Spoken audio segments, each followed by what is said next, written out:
पाहुणे का तुम्ही या घरातले जे ते तुम्हाला सांगाच लागते. एका जागेवर ठेवतो का तू? एका जागेवर नाही, कोणती वस्तू म्हटलं हे कुठं ते कुठं ते कुठं. श्री स्वामी समर्थ. स्वागत आहे तुमचं या चॅनलवर ज्याचं नाव आहे my life friend Swara and Swaraj. कसे आहे तुम्ही? आय होप तुम्ही मस्त आणि मजेत असणार आहे. तर व्हिडिओला लाईक करा आणि पुढे व्हिडिओ पाहण्यासाठी सबस्क्राईब करा. तर आज ऑन कॅमेरा गणेशजी माझ्यावर भरपूर रागवले. त्यांना माहिती असते ना की बाबा शूट चालू आहे, आपल्या बायकोला बोलायचं नाही, आपल्या बायकोची इन्सल्ट करायची नाही. परंतु तुम्हाला वाटते की गणेशजी खूपच साधे सरळ आहे, ते कॅमेऱ्यासमोर काही बोलत नाही, परंतु मला एकट्यात भरपूर टॉर्चर करतात. आणि मी त्यांना जर काम सांगितले तर ते आधीच म्हणतात की मी काम करतो, पण माझी एक अट आहे की तू व्हिडिओ करू नको, बाकी मी तुला सर्व कामात मदत करतो. मग कसं आहे, मी रागावतो त्यांना. मग मी रागावली की मग त्यांना की नाही माझं ऐकावंच लागते. तर गणेशजीने सकाळी उठल्याबरोबर माझ्यासाठी केलेलं आहे गुळाचे आणि शेंगदाण्याचे लाडू. तर इथं ना आम्ही स्वराज आणि आम्ही सर्वजण बाहेर गेलो होतो हॉस्पिटलमध्ये, कारण भरपूर असं पथ्य सांगितलेलं आहे डॉक्टरनी. शेंगदाणा गुळाचे लाडू खा, हिरवा भाजीपाला जास्त खा, असं भरपूर काही त्यांना सांगितलेलं आहे. तर गणेशजीला कोणतंही काम सांगितलं की ते असे ड्रामे करतात. घरातले जे ते तुम्हाला सांगाच लागते. एका जागेवर ठेवतो का तू? एका जागेवर नाही, कोणती वस्तू म्हटलं हे कुठं ते कुठं ते कुठं.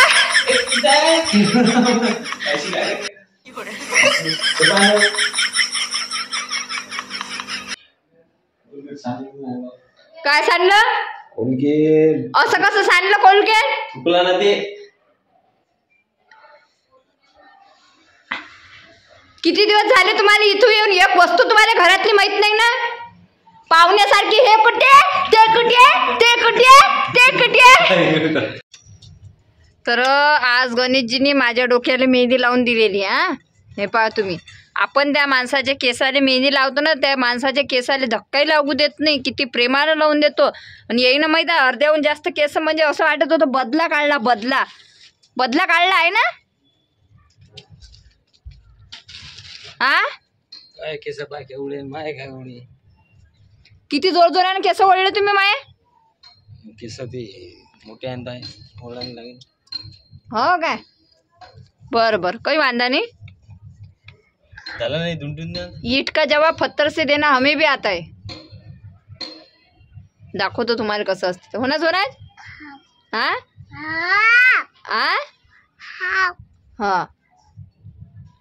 तर ब्लॉग मी भरपूर कमी शूट करत आहे. लवकरात लवकर कामं करून मला टाईमशीर गोळ्या वगैरे घ्याव्या लागतात आणि ते गोळ्या घेण्याचा मला येतो कंटाळा. हे मम्मी पण थोडी शांत शांत बसला नाही तर रोज त्याला बडबड करते. गणेशजी आले, सांगा ना, मारून आलो ना. थांब ना, तिचा इलाज आहे माझा. थांब. मेणबत्ती.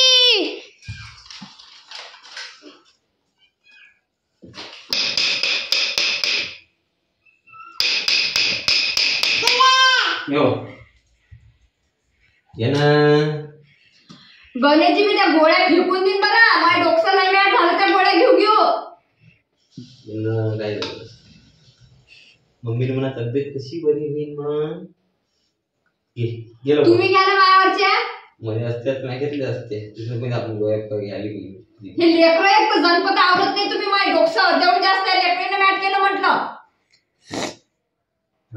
जे पहिले यांना पकड झाली का? गेलो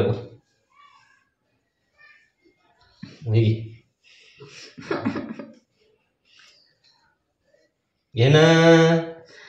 तुम्ही घेऊन दाखवा बरं एवढ्या गोळ्या कसं होते तर समजते. उठसूट गोळ्या. पप्पा तर लय गोरे दिसून राहिले येतात मम्मी. मर्यादा पुरते याच्यापेक्षा एवढ्या गोळ्या घेतल्यापेक्षा.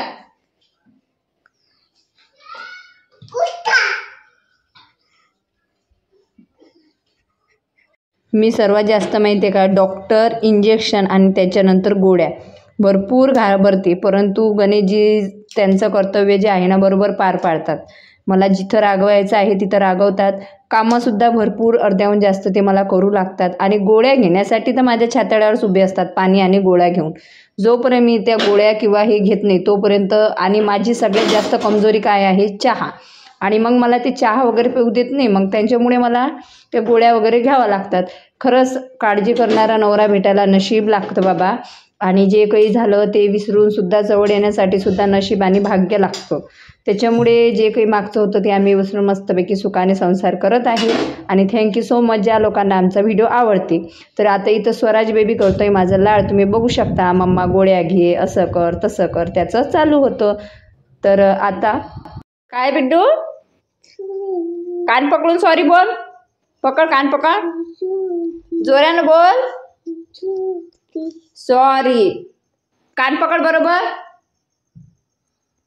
सॉरी, सॉरी म्हण.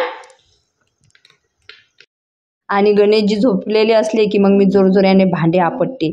आणि मी भांडे आपटले की गणेशजी धावत पळत चालले जातात बेड वगैरे घेऊन. एवढा माझा दरारा आहे नवऱ्यावर आणि एवढा माझा नवरा मला घाबरतो.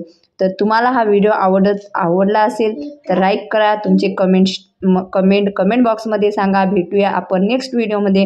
कारण भरपूर जण म्हणत होते की ताई तुझी तब्येत कशी आहे, तुझे ब्लॉग काय येत नाही. तर माझी तब्येत आता बरी आहे, थोडी कवर आहे. लवकरच माझे आधीसारखे व्हिडिओ येणार आहे. आणि व्हिडिओमध्ये खूप काही आपल्याला चेंजेस पण करायचे आहे. आपल्याला आता चांगलंच लोकांना दाखवायचं आहे. आणि कितीही भांडणं जरी आमचे झाले ते आम्ही 4 भिंतीत ठेवू, पण तुम्हाला आनंदीच लाईफ जगू. कारण लोकांना ओरिजिनल लाईफपेक्षा दिखाव्याची लाईफ जास्त आवडते. तर चला बाय बाय सर्वांना. श्री स्वामी समर्थ. भेटूया लवकरच नवीन व्हिडिओमध्ये.